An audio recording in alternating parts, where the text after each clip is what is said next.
Kayak fishing Halkett Lake.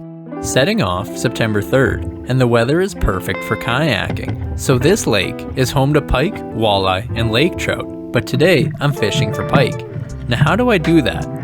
Well, the east shore of this lake has lots of reed bays, which are a common place to find pike. So I'm casting a spoon, aiming for the edge of the reeds. And just a few minutes in, I've got my first bite of the day. So did the strategy work? Well, it's a pike. I land the fish and things are off to a great start. I'm using the same method, casting close to the reeds, and clearly this is a good spot because just moments later I had bite number 2. Or did I? The lure came back empty. I'm a bit further up now and I'm casting long, trying to keep my distance from the reeds while still getting the lure close. And success! It's another pike, which I grab, but it thrashes and I let go of it, so I'm working my way further along the lake. I'm still casting to the shoreline, which you might think is too shallow, but this lake drops off quickly here, so I'm probably casting into 6 to 8 feet of water. And here's another bite. Well, my plan is working, as this makes the second catch and release of the day.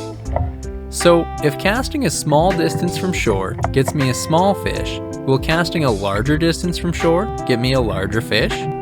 Well, I'm pretty sure I had a strike here, although no fish. But just a bit further up, I'm still testing the theory that deeper water, further from shore, may result in a bigger fish. And I've hooked one. The question is, how big? It's alright, it's the biggest yet, it could be a keeper, but I toss it back. Okay, my theory didn't really check out. I'm going back to casting closer to shore now. Another bite. It's another small pike, not the monster I was hoping for. Back in the water it goes.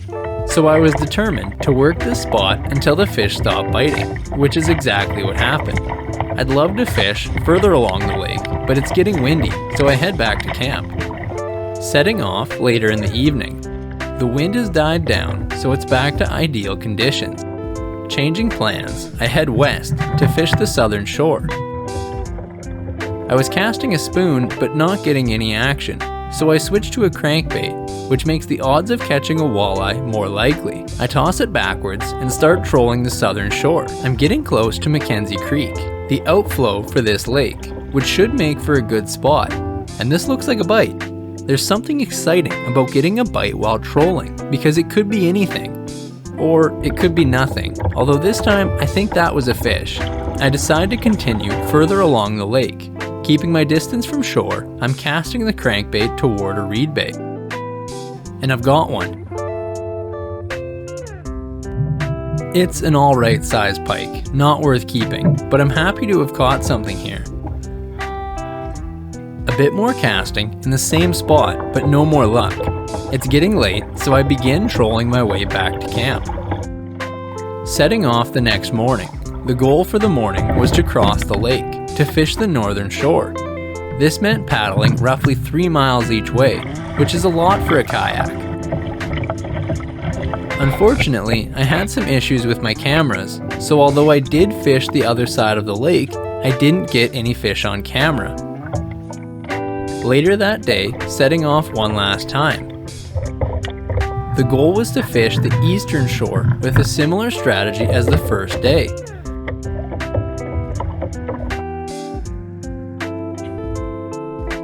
And it didn't take long before I had a bite. Another pike, which once again I can't seem to get a hold of. I then cast the top half of my rod into the lake, but luckily I got it back. A few more casts before I turn around and start my way back to camp. Changing strategies, I switch to a white crankbait, and I'm trying a technique where I pull the lure forward, then reel in the slack, which gets a hard strike. Now I was hoping, due to the lure I was using and the depth I was in, that maybe this was a walleye. It was just another pike, but at least I had landed the first fish of the day. I'm now trolling the crankbait through roughly 20 feet of depth, and I'm getting close to camp. Another bite, And again, I'm hoping that this is a walleye, which would really round off the trip.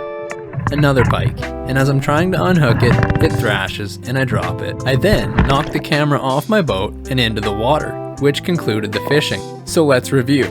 Halkett Lake, sometimes known as Sandy Lake, is located in the Prince Albert National Park. It's home to pike, walleye, and lake trout, but no people, although there is a sizable campground. On the west shore of the lake is its main inflow, Kapasiwa Creek. Unfortunately, I didn't make my way to the creek, which could have been a good spot. On the south shore is the outflow, Mackenzie Creek, which flows into the Spruce River, eventually becoming the Little Red River and then draining into the North Saskatchewan River. This makes Halkett Lake part of the Saskatchewan River drainage basin. So that's all for now. If you enjoyed this video, please like and subscribe. And as always, thanks for watching.